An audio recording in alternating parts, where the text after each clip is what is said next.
everyone, it's Christine again with the Artist Pod. Today I'll be taking the Lasso tool and the elliptical marquee tool in Photoshop and drawing a landscape. As always, I'm using a Wacom Intuos Pro tablet to do that, so let's get arting. Alright, here's the landscape. So I know last time I had added the background. I'm going to start from scratch other than the sketch. And we're going to draw this with the help of the Lasso tool and the elliptical marquee tool, and that's all that we're going to use in order to draw this landscape. So, while they're good for selections, they can also be used for applications like this, where you're sort of creating a composition. So first I'm going to start, a new layer. I have my sketch layer on top because we'll be filling in completely. And I have all of the color selections sort of already set. So the first thing is to fill in, just going to make sure my color's right, the background. On the first couple of layers, what I've found to be the easiest when I'm creating in this style is to work from background to foreground, but because this one's so complicated, I'm probably going to do that for the first couple layers and then switch to the foreground and work to the background. But my layer order is going to be vital in making this work. So I've selected the background color. Because I'm going to have the sun in the picture, I'm creating kind of a sunset. You can see with these kind of orangey tones. The way to create sort of the sense of depth using atmospheric perspective is to create a haze as it gets further away, and the way I'm doing that is I'm lightening it up. So the closer it is to us, the darker it is, the further away, the lighter. The sky is going to be kind of this light orangey, and then the sun's going to be brighter. So first we're just going to fill fully the foreground color, which is that first color there. Now I'm going to start a new layer, and we're going to add in the sun. So we're going to have that color, it has to be brighter in order for this to work. I'm going to take the elliptical marquee tool and do just kind of a circle here. Position it. And then edit and fill with the foreground color. And now we have the sun, so this is what it's looking like. Start a new layer. Again, this one's still on top of that. Go to the next color in. So this is that haze I'm talking about, right? So this is the color of the landscape as it's close to us, and this is further away. So we're going to come in here, select the lasso tool, and sort of just draw this in effect. So rocky landscapes you can make kind of jagged, right? And the further away, the less detail that has to have. So we have kind of this jaggedness coming up. But even the trees, which I have a few examples here, we can do it, and I'm going to just create kind of a squiggle. I'm going up and down with a squiggle to create the sense of a tree. I'm actually going to release, so I'm going to go ahead and bring this all the way around. Hit the Shift key in order to continue a selection. So I'm not going to fill it, I'm just going to hit Shift. And the reason for that is, it's a selection, so it's not like it's a brush tool, right? Like I'm going to need to release at points. So now I'm hitting that Shift key along with this and continue drawing the rocks. And then, again, adding some trees. They're far enough away that you would want the texture on something like this to indicate that it's there, but not necessarily all rocky. Like you'd be able to see some trees. It's so far away that we wouldn't be able to see necessarily the green. It'd be fading a bit.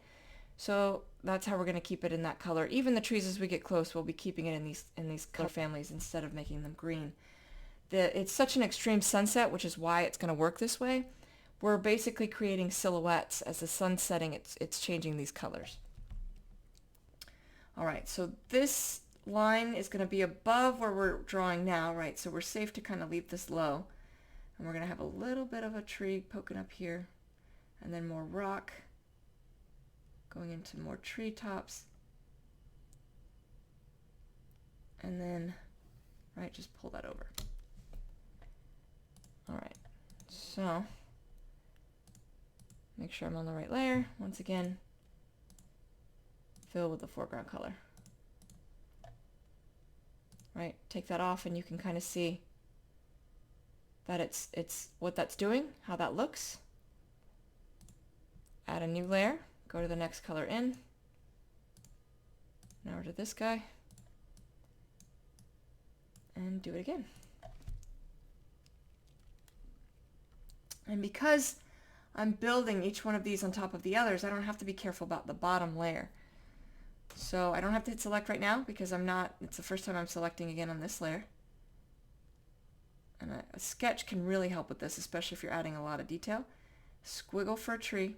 You'll see as we get closer how that looks, but even the small squiggles work at this distance. You want to make sure, and you can have some bushes here, which is kind of what that is. I'm going to go ahead and circle that out. You want to make sure that they're upright. So the temptation, and this one's doing it a little bit, but that's fine. Right, the temptation will be to kind of angle them. So try not to do that. And I'm always making sure that I'm going below what that next layer will be. Gonna hit shift and continue drawing. Another tree. Just these quick squiggles. Messed up a little bit there, so let's go ahead and release that. Let me take that should be fine.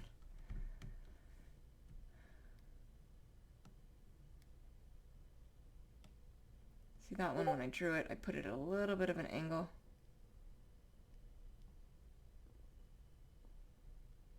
Alright, make sure I bring it all the way down past this layer there.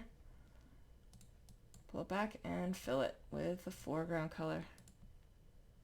You can see that's getting darker. Once again, if we pop this off, this is kind of how it's starting to look. And then we're layering more and more, and then of course this edge we're going to have kind of blocked. Alright, so I'm actually going to pop up here and get rid of the ones I've done just to help eliminate confusion, because I have so many colors selected. I don't want to get myself confused, so I'm on the drawing layer, right, and I'm just going to erase those out. So the only layers I have left are these 5. And I am going to go ahead and do this top layer. So that's that dark one here. And again, just the reason for that, there's so many lines of trees, it's probably going to be a little easier to switch here. The back two, I have a little bit of space, helps me out a bit, but this one I do not. So up here we'll be able to really see some detail as I draw it in. Let me zoom in a bit. Selecting that lasso tool again. So I want to make sure that my rock is nice and jagged, right? So small variations like wobbles in the hand, that's perfect because that's going to be like rock. And then you have some tree coming in, right? So I have this squiggle of the tree. I'm going to go ahead and release that and continue building using the shift tool. And we have another tree, so this is nice and big. This creates the effect of like a pine tree, right? Like you'll look at that and it'll look like it's a tree poking up. And having trees run into each other is kind of important in giving that effect. Doesn't have to be perfect. I'm gonna go ahead and release that. Bring this over. Right, and this actually goes off the edge, so bring this up. Back down, I'm going to release that since that's independent. And these kind of run into each other, that's fine.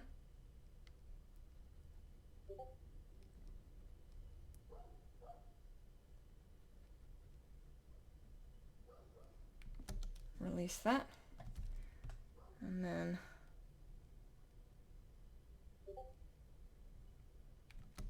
right. Now it's above, so I'm going to go ahead and edit and fill with the foreground color. So that's what that looks like up close. Right, you get kind of that sensation of trees. As it builds in, it'll connect nicely. So now, because I did this layer, now I'm actually going to come underneath it and start a new layer. So now this layer, because I just did the one that was right in the foreground, now I need to do a layer that's underneath that one. So that's the next color in. And make sure that this color starts below this line. So we have some trees coming up.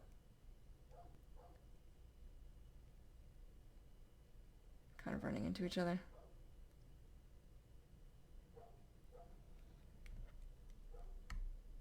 And now I'm going to hit the shift tool because I just released it.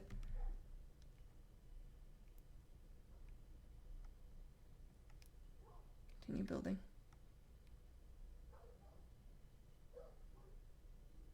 The more colors you add on something like this, the more detailed it'll look.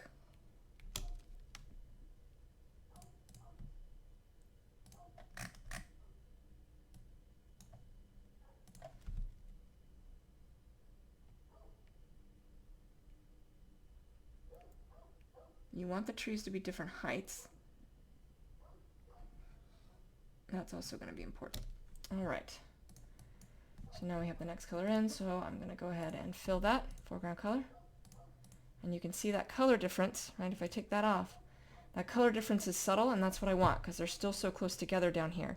It's going to fade as it comes further back, right? So it's going to start having subtle color gradations as they kind of push back here.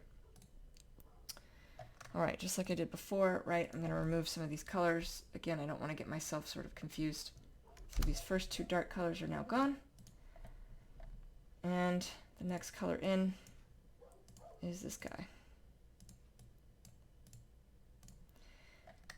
Likewise, as you're doing it, you don't want them too similar. So that can be tricky to kind of find the right balance there. But all right, so again, this is underneath, so I need to come down past layer 9 and start my layer 10 under layer 9, but over layer 7. So this layer order over here is going to be vital. All right, we have some rocks again. So it's again coming in, having this rocky landscape coming down.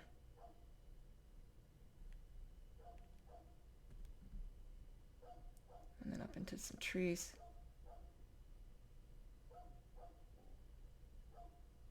I'm going to go ahead and bring that down and around.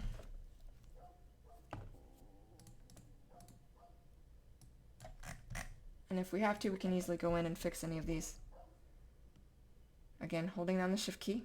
So bring this up.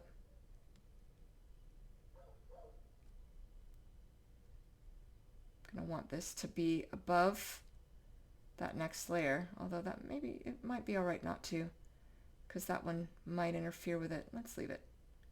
Happens if we don't. Some more trees coming up.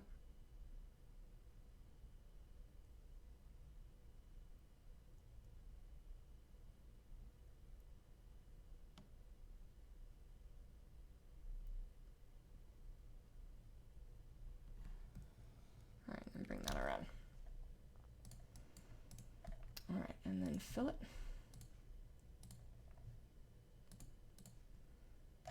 Right, you can see how that's doing.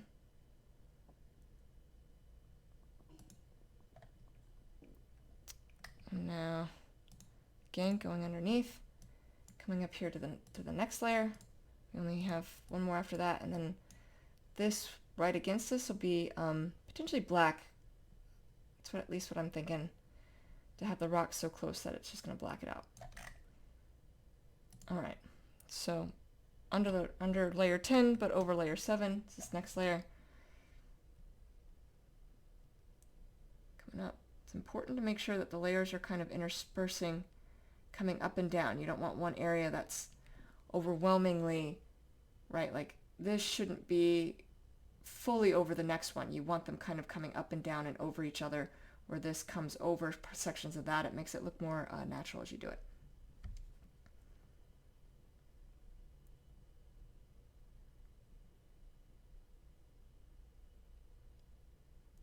All right, and I keep releasing, so every time I do, then I have to hold the shift button down.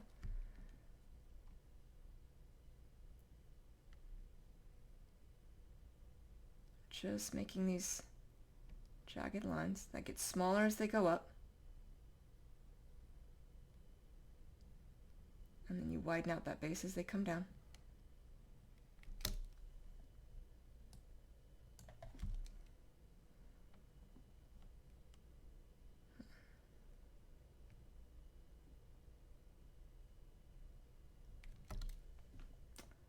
All right, and then filling with the foreground color.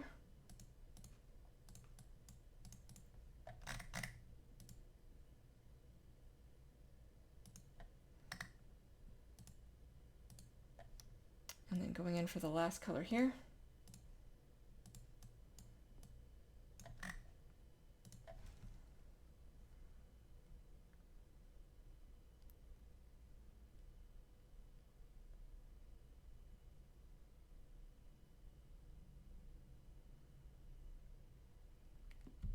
holding down the shift because I just released that.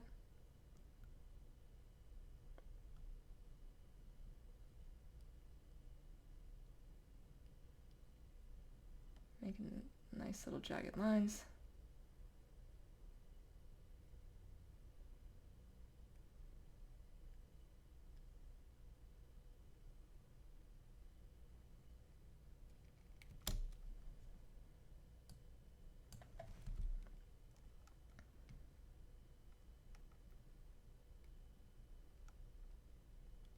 Basically, you don't want it straight. That's really the point of all of that.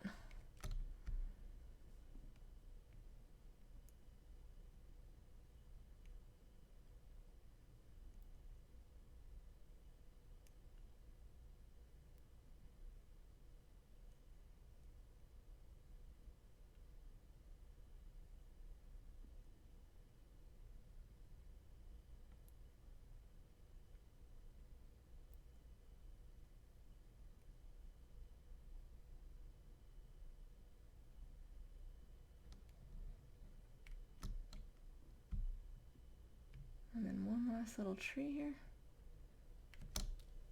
And then fill the foreground color.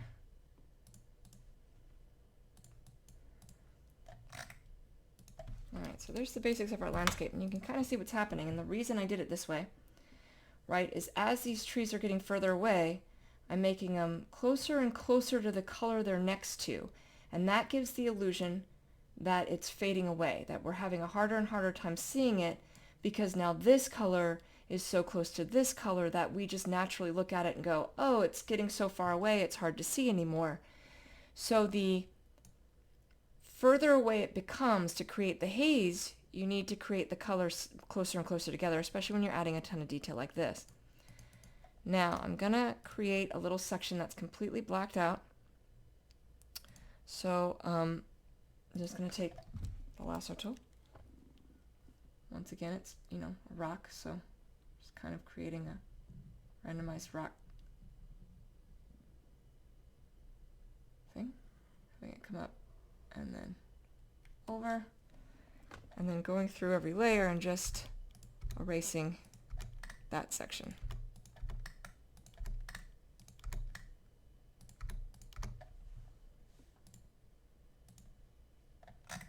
And then if we take that off, that's kind of how that looks. That's if we wanted to do it that way. We can also add in a different color, right? So if I opted to do a color instead of having that black, which is probably a little bit more accurate, we'll leave the lasso in place. And instead, above all these layers, we'll take a darker red than what this is, right? So that's there. So we'll probably need to go down to here and then fill it with that foreground color. And now we have, a nice dark rock there instead. To add some interest, I did have some birds flying. So those would be silhouettes. Find that sun. I am going to copy the sun in case I don't like what I'm about to do. They are very roughly sketched. I'm going to take this layer and to do one bird, I'm just going to kind of do a little bit of a V.